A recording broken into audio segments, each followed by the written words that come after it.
Hello folks, and a warm welcome back to my channel. Well, it's been the most glorious spring this year, and the net result of this is that we've had a vast number of clear nights, and in fact I reckon over the last 3 months I've had more nights out than normally I'll get in 3 years. And that, coupled with the arrival of the Seestar, meant that I've been able to take images of a vast number of targets. Now I thought what I'd do is a little video series showing what people can expect out of the Seestar, and I was going to split it into 3 parts. The first one, today's one, is Nebulae, which is my favourite, and also I think that's the type of target that best suits the Seestar S30. Galaxies will be part 2, and star clusters will be part 3. And because I was doing Nebulae when I first got the Seestar, I was using the Seestar in a very simple way, and I thought this would best replicate, for people who are not used to astrophotography, what they can get out of the Seestar S30 knowing absolutely nothing. So in that respect, I show the straight out of Seestar jpegs, which were all taken using 10-second exposures, the default exposure time, in alt-az mode, which is the default and simplest mode to use.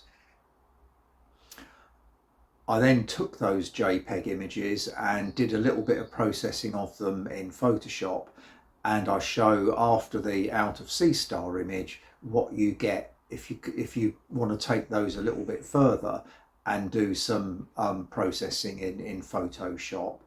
All the images in this video are taken with the live stacked image that you just get by default out of Seestar. So I've tried to make this as sort of simple as possible. The processing that I tend to do of Nebula in particular involves removing the stars from the image using some free software called StarNet++, and I've done a video on how you operate that program. The only slight complication to it is that StarNet wants 16-bit TIFF files. So if you take the stacked denoised image straight off the Seestar, that's a JPEG 8-bit. So you just need to convert that into a TIFF 16-bit file if you want to use StarNet. If you're not going to remove the stars, you can just leave the file as is. Having removed the stars and isolated the nebula, then I do basically levels and curves adjustments, which is essentially fiddling around with the contrast and brightness. And you can enhance the colours, so you can make the reds look a bit more vibrant, for example. But essentially the processing that I've done is fairly simple, but you'll see the difference between the out of Seestar image and the Photoshop version in this video. So I think with that, I'll crack on with the first target, which is the ever popular Orion Nebula, and we'll go on from there. So here is the Orion Nebula. This is the denoised image straight off the Seestar. And pretty well, when you first get a Seestar, it's the law that you have to take a picture of the Orion Nebula as the first one that you take, because it's instantly gratifying. And here is the JPEG image that I just showed you, rotated and processed in Photoshop, which gives you a very pleasing result.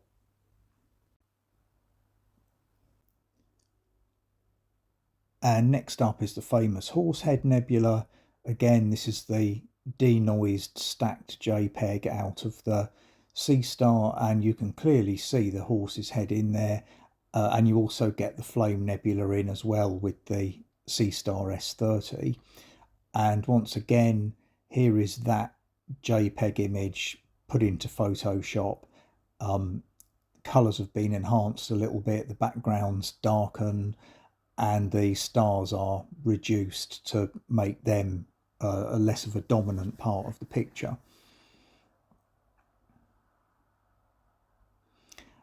This is one of my favourite images here. This is the Rosette Nebula, just to the left-hand side here in the northern hemisphere of Orion.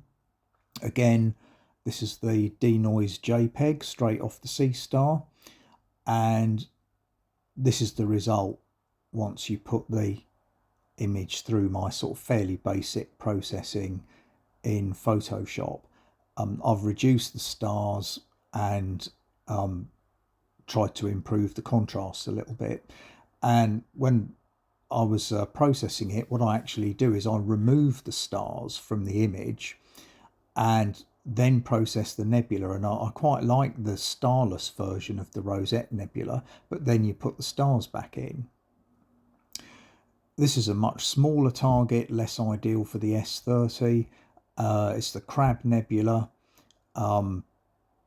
Probably would come out better on an S50 because you'd get a bit bigger image, but nonetheless it's the best image I've ever got of the Crab Nebula, that's for sure. This is another small nebula called the Medusa Nebula. Again, not an ideal target for the S30 and better for the S50. Again, this is the image straight off the Seestar, the denoised image. And this is such a faint target that I believe it wasn't actually discovered until the 1950s.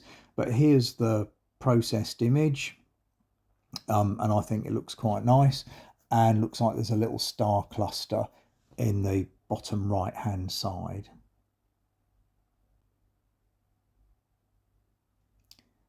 This is the Jellyfish Nebula. The straight off the Seestar image actually looks quite nice, but there's an awful lot of stars in there. But this is actually way better than my earlier attempts that I've had on a standard rig to do the Jellyfish Nebula. And this is the processed version, again with the stars suppressed. I overdid the star suppression a bit with the one. You can see the star on the bottom. So I kind of need to redo that to brighten that star up a bit. But I think this is quite a nice image.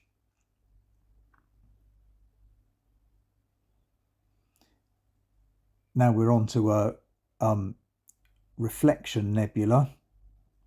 I think it's called the Casper Ghost Nebula, just to the side of Orion. And it's a different type of nebula to all the others that I've shown have been emission nebula. This is a reflection nebula, and the Seestar won't use the nebula filter in taking this sort of image, but it's come out quite nice, I think.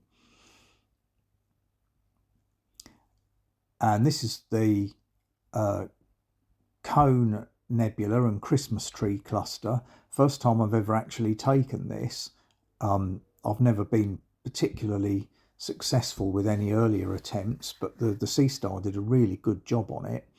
And yeah, the cones come out really well, and all the nebulosity and gases and dust and stuff. And you can see the stars forming the Christmas tree star cluster in there also.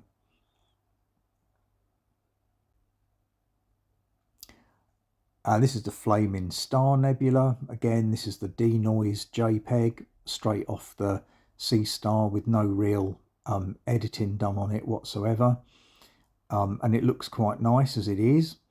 But again, in Photoshop, you can enhance the colours a bit, fiddle around with the contrast, mess about reducing stars and putting them back in again at a subdued level. And again, I'm quite pleased with this as a result.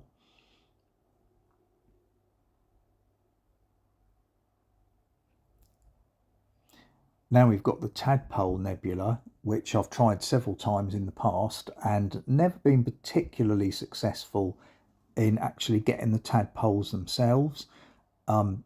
But here's the denoised JPEG of the Seestar, and here's that image with a bit of tweaking in Photoshop, and you can clearly see the two tadpoles there swimming in towards the center of the nebula. So again, I was extremely pleased with this image.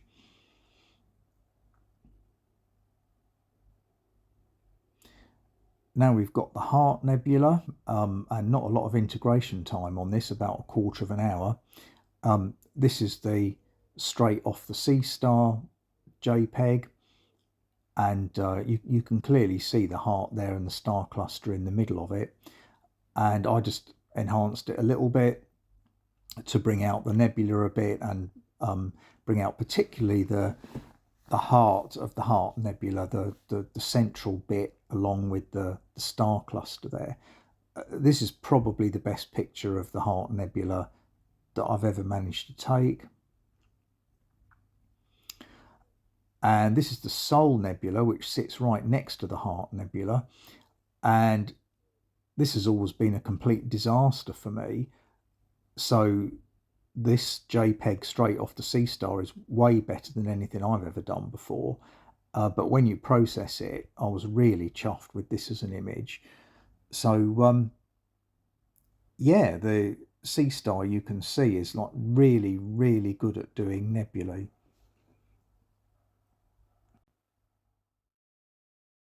So there we are. I hope this has given those people who've just got their Seestar, or are contemplating buying one, I hope this has given you some food for thought and shown you what you can achieve really just using the Seestar at a fairly basic level. I reiterate here, I've used a Seestar in Alt-Az mode, which is the simplest to operate and doesn't require any additional kit that you don't get in the box when you buy it. I've used 10-second exposures, the basic exposure time. I've let the Seestar do the live stacking as it goes along, and I've denoised that image just using the little denoise icon on the live stacked picture. So all of this is all very straightforward with no external programs required. And I've put up the results that you get from that in the video for you to see. And being fair, just the straight out of Seestar images are actually amazing. If you want to take it a little bit further, but not like a giant leap further, then take that denoised image, stick it into Photoshop or whatever photo editing app you've got, and have a little play around with the contrast, the brightness, and the saturation of individual colours. Now in Photoshop you can do that quite carefully using levels and curves, but if you're just doing it on your phone, then brightness and saturation is the way to go. There's also nothing wrong with using the very basic editing tools that are actually on board the Seestar app itself. That will enable you to darken the background sky, for example, and increase the colour saturation. So with very little experience, you can start to produce images that certainly are going to amaze your friends and gobsmack you, I think.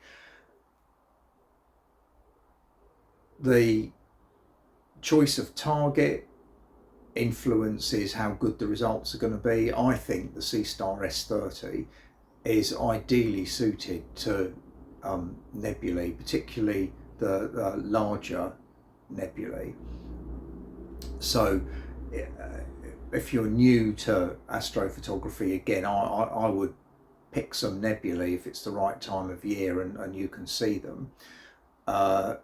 Nebula season, by and large, has just finished, but in about 6 weeks' time I'm hoping that the bigger nebula will have got above the roof of my house and I'll be able to get back to it. In the little gap, which is called galaxy season, I've been targeting galaxies, but these are very, very small and more difficult targets to get like gobsmacking results out of. But the next video will show you what you can expect to get if you're shooting galaxies. But I hope you've enjoyed this video looking at the awesomely amazing bright nebula that are up in the sky. It's just you can't see them. And the Seestar helps bring these right to your phone and gives you the opportunity to see these kind of wonders of the universe, if you like. So on that note, I shall bid you cheerio and I'll see you next time. Take care.